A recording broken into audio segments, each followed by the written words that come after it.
Si le principe d'inamovibilité des magistrats du siège abordé dans cette vidéo interdit toute forme de révocation arbitraire des magistrats du siège, on peut se demander, peut-on révoquer un juge? Est-il possible de démettre un juge de ses fonctions? Si la réponse est affirmative, on peut se demander comment procède-t-on pour limoger un juge sans porter atteinte au principe de l'inamovibilité des magistrats du siège? Comment légalement relever un juge de ses fonctions? Ces différentes interrogations qui nous parviennent d'un abonné de la chaîne trouveront réponse dans cette vidéo. Si donc quelques-unes vous parlent, n'hésitez pas à regarder la vidéo entièrement car je vous réserve le meilleur pour la fin. D'abord, parlons de la première série de questions sur la possibilité de révoquer un juge.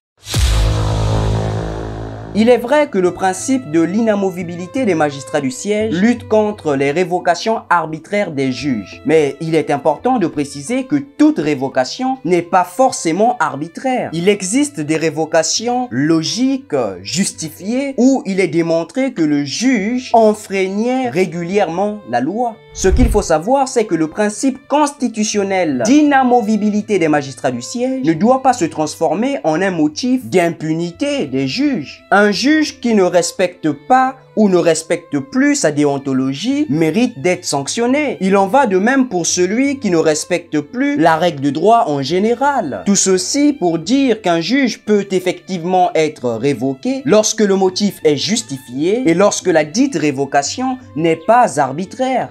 À titre d'exemple, tout récemment, en 2024, en République du Congo, 9 magistrats ont été révoqués. Il s'agissait de 9 magistrats qui exerçaient dans la ville de Pointe-Noire.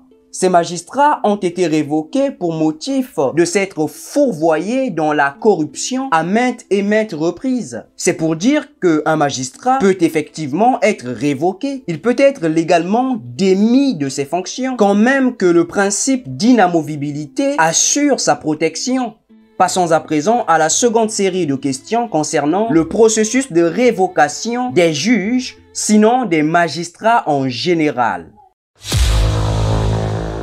Il est à noter que le monopole de sanctionner un magistrat, quel qu'il soit, appartient à un organe constitutionnel nommé le Conseil supérieur de la magistrature.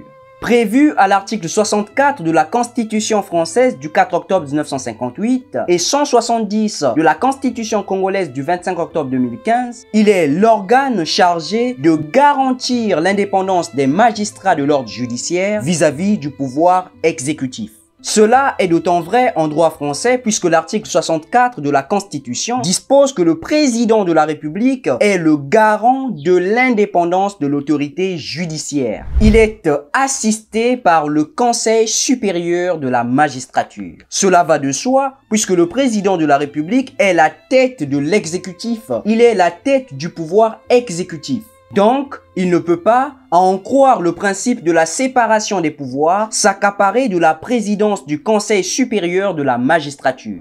Ainsi, le Conseil supérieur de la magistrature en droit français est présidé par le premier président de la Cour de cassation, qui est assisté des autres membres, des autres magistrats. Et bien entendu, le président de la République, qui est le garant de l'indépendance de l'autorité judiciaire, à en croire l'article 64 de la Constitution française. Cette disposition et cette composition du Conseil supérieur de la magistrature est logique car respective de la séparation des pouvoirs défendue par Charles Montesquieu. Toutefois, le constat en droit congolais est écœurant car l'article 170 de la Constitution congolaise du 25 octobre 2015 dispose qu'il est institué un Conseil supérieur de la magistrature présidé par le président de la République.